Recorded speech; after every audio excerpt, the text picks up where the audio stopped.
High বন্ধুরা, back to my channel. আমি প্রিয়াঙ্কা। আমি খুব ভালো আছি, আশা করছি তোমরাও খুব ভালো আছো। তো আমি রেডি হয়ে বেরিয়ে যাচ্ছি। আজকে হলো ছোট্ট একটা ব্লগ।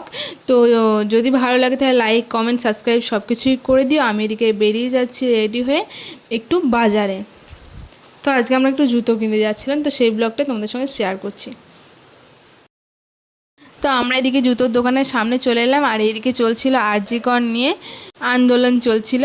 তো আর কিছু বলছি না, তোমরা সবাই জানো যে এটা সব জায়গাতেই হচ্ছে। আমরাও সঠিক বিচারটাই চাই, আমিও চাই মন থেকে। আর আমি আর এসে জুতোর বাইরে দেখছিলাম কাঁচের ওপর দিয়ে যে কি রয়েছে না রয়েছে। তো পছন্দ হলো না, আমরাও ভেতরে ঢুকে গেলাম লাস্টে। তো আমি একবার পড়ছিলাম, তো ও একবার পড়ছিল, আর ও পড়ছিল, তারপর আমি পড়ছিলাম, এরকমই দেখাদেখি করছিলাম। আর মা তো এরকম জুতো নেবে না, ওই জন্য মা বলছিল তোরা দেখ, আমি অন্য জুতো নেবো, আমি এরকম নেবো না। তো আমরাই দেখাদেখি করছিলাম। তো তোমাদেরকে ভিডিওর মাঝেই একটা কথা বলি, এই যে আমরা জুতো দেখতে যাই, তো আমরা বসি, তো কাকু হোক বা যে দাদা হোক, যারাই দেখায় জুতো, এই যে জুতোটা নিয়ে এসে দেখায় পায়ের সামনে, মানে রেখে দেয় আর কি, দেখার জন্য বলে। তো এটা কার কি কেমন লাগে আমি জানি না, আমার কিন্তু খুব কীরকম একটা লাগে, খারাপ লাগে।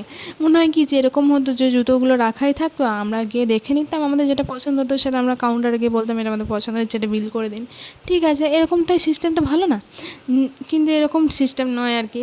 অনেক দোকানে আমি দেখেছি, এই যে আমরা যে দোকানটায় গেছিলাম আর কি, রেশমি শু হাউস, তো এখানে এরকম সিস্টেম। তো আমার এরকম কেমন লাগে যে আমাদের থেকে বয়সে বড়, কিন্তু আমাদের সামনে জুতোটা এনে রাখছে, কেমন একটা খারাপ লাগে না? আমার কিন্তু লাগে। তোমাদের কেমন লাগে অবশ্যই কমেন্টে জানাবে কিন্তু।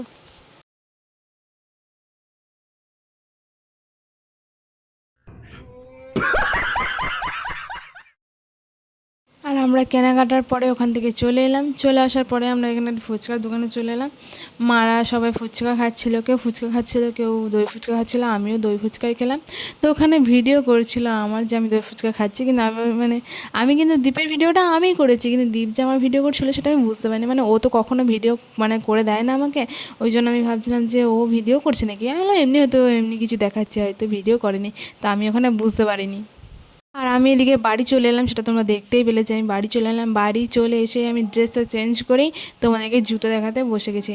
তো সব জুতোগুলো দেখিয়ে দিলাম তোমাদেরকে, আর লাস্টে ঈশা সব জুতোগুলো পরে আবার রিপিট করে তোমাদেরকে দেখালো।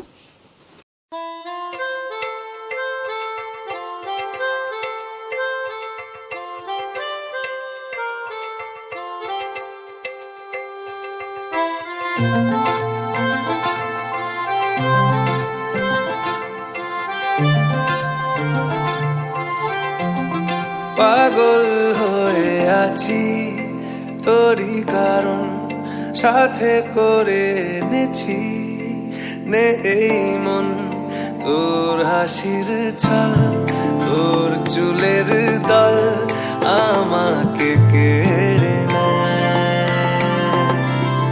তোর চোখের ঝিল জানি বেরোলো।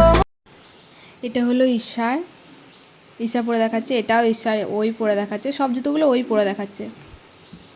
আর এটা হলো আমার, ও এমনভাবে দেখাচ্ছে মনে হচ্ছে মডেল করছে। এটা হলো বাবার,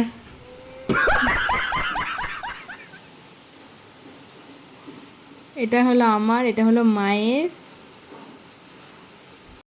তোমাদেরকে এদিকে জুতো দেখানো হয়ে গেল। জুতো দেখানোর পর আমরা ভেবেছিলাম যে আজকে লুচি আর মাংস খাবো।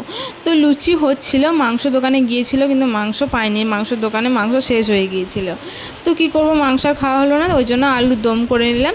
তো লুচি জানো তো আমি করতে পারি না, লুচি করতে গেলেই শক্ত হয়ে যায়। দুবার চেষ্টা করেছিলাম এর আগে, কিন্তু তাও হয়নি, শক্তই হয়ে গেছিলো। ওই জন্য আমি আর লুচি করি না। মা মাখিয়ে দেয়, মা বিলে দেয়, তারপরে আমি শুধু এরকমভাবে ভেজে নিই।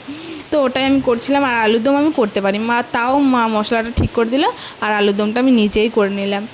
তো আমি এই আলুর দমটাই করেছিলাম, শুধুমাত্র ওইটুকুই ভিডিও আমি করেছিলাম, তো ওইটুকুই তোমাদের সঙ্গে শেয়ার করলাম।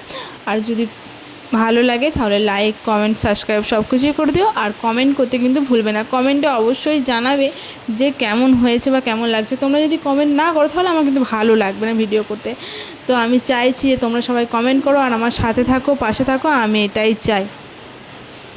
তার সঙ্গে একটা ছোট্ট গান দিয়ে দিচ্ছি, গানটা শুনে আমার ব্লগটা শেষ।